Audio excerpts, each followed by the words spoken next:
புலம்பல் அதிகாரம் 5 வசனம் 19. கர்த்தாவே, நீர் என்றென்றைக்கும் இருக்கிறீர். உம்முடைய சிங்காசனம் தலைமுறை தலைமுறையாக நிலை நிற்கும். அன்பான தேவ பிள்ளைகளே, வேதனைகளையும் நிந்தைகளையும் அனுபவிக்கிற கர்த்தருடைய பிள்ளைகளுக்கு இந்த சத்தியமே ஆறுதலை தருகிறது. இந்த உலகத்தில் அரசுகள் தோன்றி அரசுகள் மறையலாம், பல பேரழிவுகள் உண்டாகலாம். இங்கு என்ன நடைபெற்றாலும் அது கர்த்தருடைய சிங்காசனத்தை பாதிக்காது. அவருடைய சிங்காசனம் நித்திய காலம் நிலை நிற்கும். அன்பானவர்களே, பூமியில் உள்ள மனிதர்கள் பல புரட்சிகளை செய்யலாம், வினோதமான காரியங்களை கண்டுபிடிக்கலாம். ஆனால் நம்முடைய கர்த்தருடைய நித்திய சிந்தை ஒருபோதும் மாறுவதில்லை. கர்த்தருடைய நீதியும் சத்தியமும் பரிசுத்தமும் சர்வ ஞானமும் ஒருபோதும் மாறுவதில்லை. புலம்பல் புத்தகத்தின் இறுதி அதிகாரம் எரேமியாவின் பரிந்து பேசும் ஜெபமாக இருக்கிறது.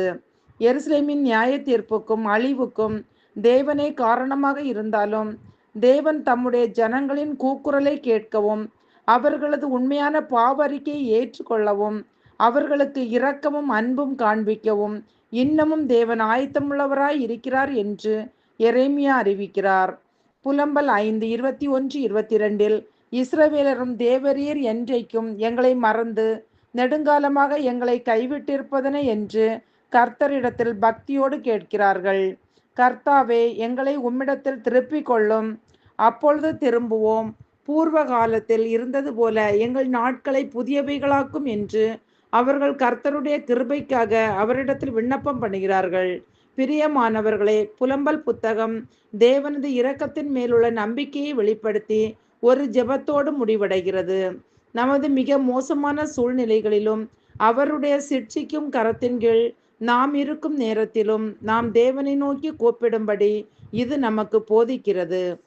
ஜெபிப்போம். அன்பின் பரலோக பிதாவே, இந்த நாளுக்காகவும் இந்த சத்தத்தை கேட்கிற ஒவ்வொருவருக்காகவும் உமக்கு நன்றி அப்பா. என்னை நோக்கி கூப்பிடு, அப்பொழுது நான் உனக்கு உத்தரவு கொடுத்து நீ அறியாததும் உனக்கு எட்டாததுமான பெரிய காரியங்களை உனக்கு அறிவிப்பேன் என்று சொன்ன எங்கள் அன்பின் தேவனே, எங்களது கடும் நெருக்கடியான வேளையிலும் நாங்கள் உம்மை விட்டு தூரம் போகாதபடிக்கு உமது பலத்த கரத்தின் கீழ் அடங்கி இருக்கக்கூடிய கிருபையை தர வேண்டும் என்று ஜெபிக்கிறோம். இயேசுவின் நாமத்தில் பிதாவே, ஆமேன்.